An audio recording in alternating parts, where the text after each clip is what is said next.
Hello children, now you are watching the 13th video of the chapter Conditional and Iterative Statements. Now for and while. You are doing a lot of program with for and while, isn't it? There are two new keywords which are going to be introduced now along with for and while. Or these keywords will help you to proceed with your certain logical questions easily. So we will go to the context first and then we will see what is the use of these two keywords. Keywords are already there given as title here. So let's take the program. I closed my IDLE, so I just have to open it this way now.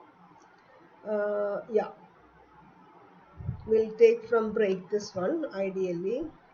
This way also you can open it. I don't know whether how many of you are doing it. All right, there is my first program. Similar to what we did in the first ones in our string checking process. For val and string, val is my variable name. String right now is my original string. I can change the string to any other style. I can say that, for example, computer and say p here, or I can also say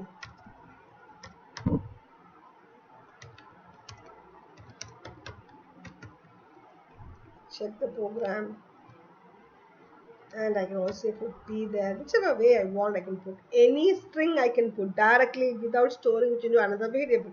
That means in the first video you saw my underscore string was putting my put your effort was given inside your my underscore string, where my underscore string was storing that, and I was using my underscore string inside the for loop. Here no such variable, directly I'm putting that value here, and this way also you can do.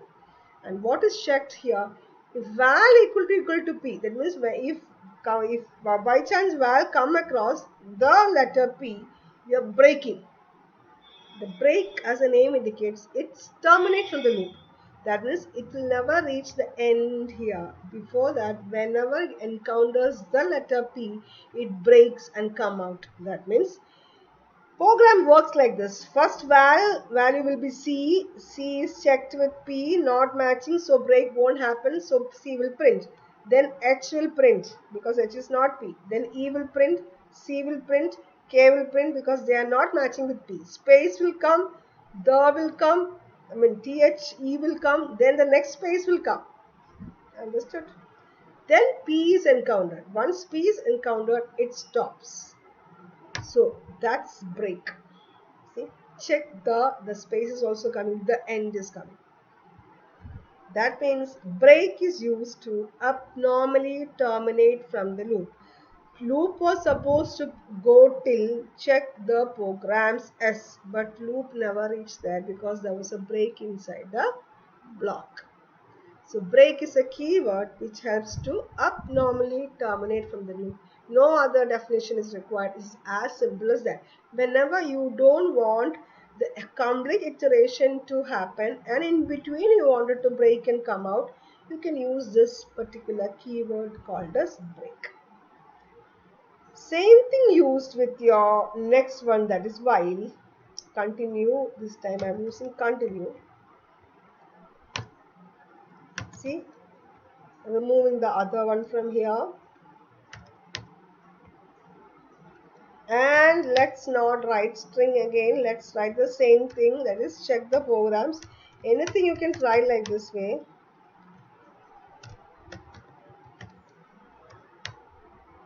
This time it is again P.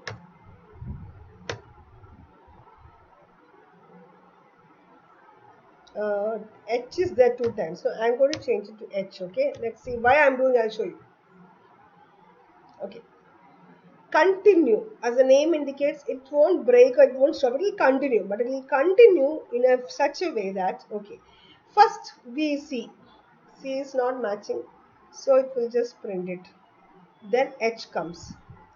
When H comes, it continues the loop without going to this statement, or I can say continues a keyword which continues the iteration of the loop, skipping the statement followed by it inside the loop. So the next statement followed or after followed by continue or after continue is print val. That won't come. That means H won't be printed now. E will print, C will print, K will print, space will print, T will print. Again, one more H is encountered. That time also this matching. So continue. Whenever continue is been executed, it will never print the statement below it. Otherwise, it will print. That means here CHE, see, H is not printed because H was given to check. So it continued the loop without printing. It went back to the next line and it found your CHE, then that was printed, then C was printed, K was printed, then space came, T came, again H came. When H came again, it satisfied this condition. When this condition is satisfied, continue is executed. Once a continue is executed, the next statement after continue is not printed or not executed, but loop is executed till the end. That is why programs came. Whereas break is used means break stops the work. So what is the difference between break and continue?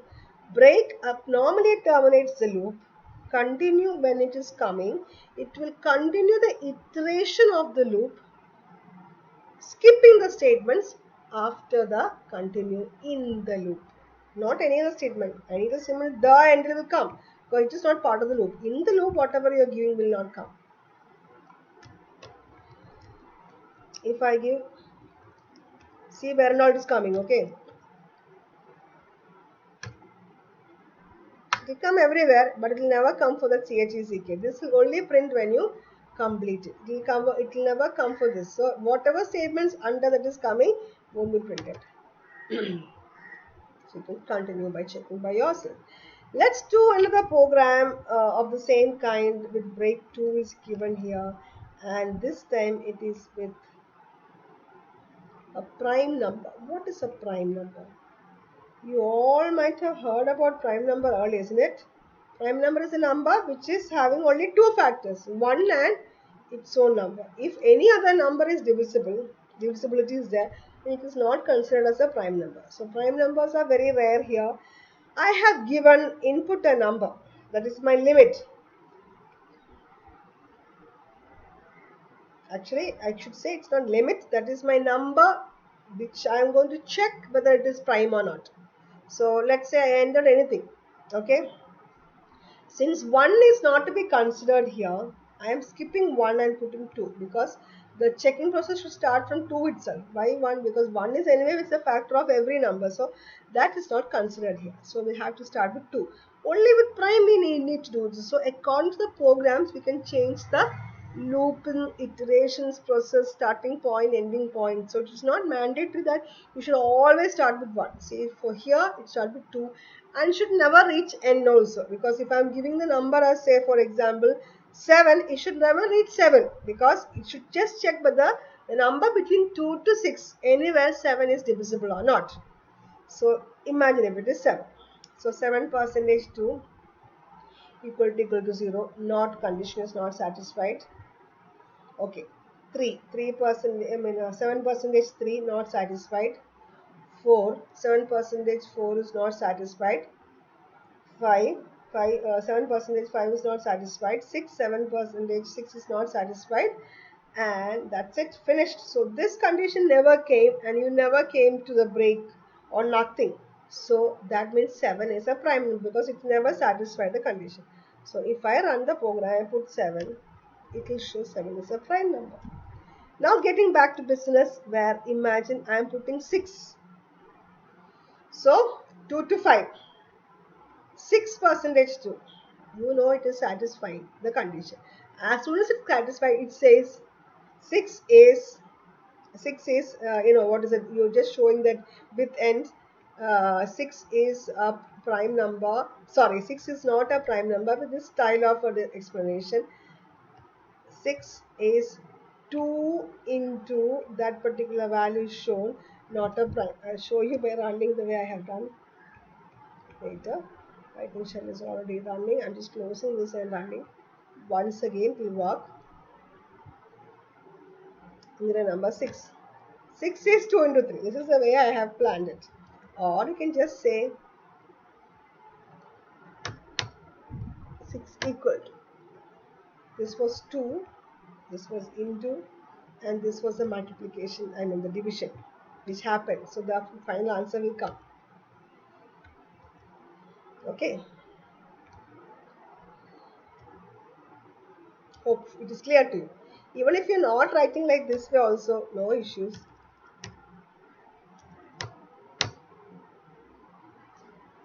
6 not a prime. 8 not a prime. Why? Because as soon as you divide it by 2, the divisibility is satisfying and your divisibility is there. So if it is divisible by 2, 3, 4, 5 or any number between or in less than that particular number, then it is a prime number. So you know certain prime numbers very clearly, isn't it?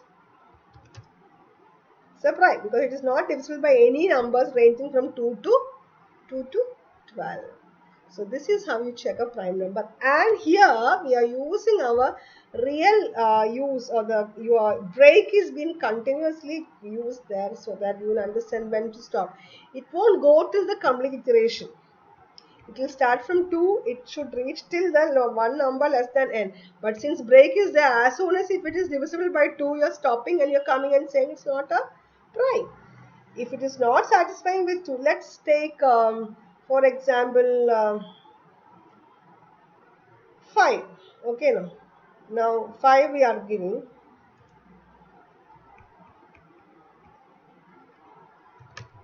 5 is a prime number. What happened? It never satisfied anything of this condition. Yeah, we will do another question. 27 we'll take. 27. 27 first time you take 27 percentage 2 is not equal to 0. So 2 is not divisible. What is the next value? 27, then 3. 3. It is divisible with 3. No. By the time it stops, not a prime break. Finished. This is coming because I am running already, which is already, the shell is already there, so it's always showing like that. Because it is divisible by 3. So any number between this you work, if it is working, it will stop that iteration and it will break and come out. So real example of where to use break is shown with prime. So prime number checking is shown to you. Let's do one more because that's the last one here with your continue. Same thing is shown with 4 and in another way with your break also. So let's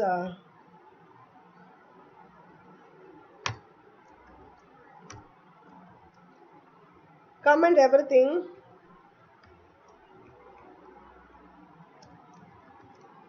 Okay, first one. What happened? Now you know how to do it. No string equal to computer. For I in string, the earlier question itself. And whenever you have to give I in u means whenever you find u, you should continue. So it will never print u there. P, u is left out because it's given continue. Same thing if I do with break, what will happen? I don't have to go there. I have to just give it here. What will happen?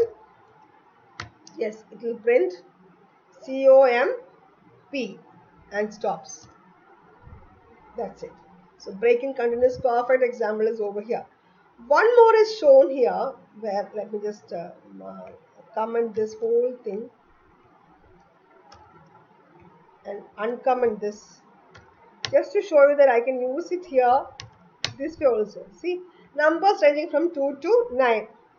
You have to just say whether it is an even number or an odd number. You normally use else, but there, instead of that I have used continue. What is happening now here is I have to put my indentation properly, otherwise everything will go wrong. Sorry.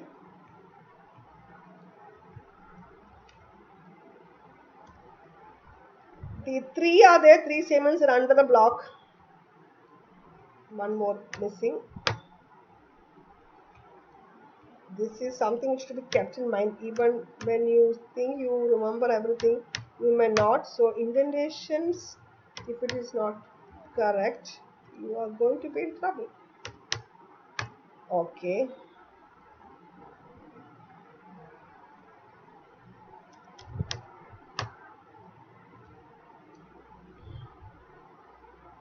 if num percentage 2 is equal to 0, found an even number. Okay, and continue will print only if it will come when it is satisfying the condition. So let's run the program and see whether it works or not.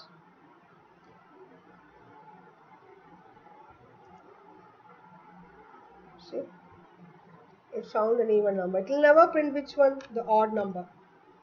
Understood? Because that is always kept under continue, and whenever continue is coming, it will never print the odd numbers. So only the even numbers are now printed. Actually, we don't require that, but what I'm saying is, if you want, you can do like this way also. This last one which I showed is not a perfect example, but I'm just showing you this way also you can do it. So basically, the examples of break and continue has to be understood in such a way that where to use, how to use it. So with more assignments, I hope you will be able to get the grasp. Concentrate on this and study your break and continue with the previous programs, and try this in another way with your style. So I can ask you questions in the meet. So thank you. We are concluding break and continuous video.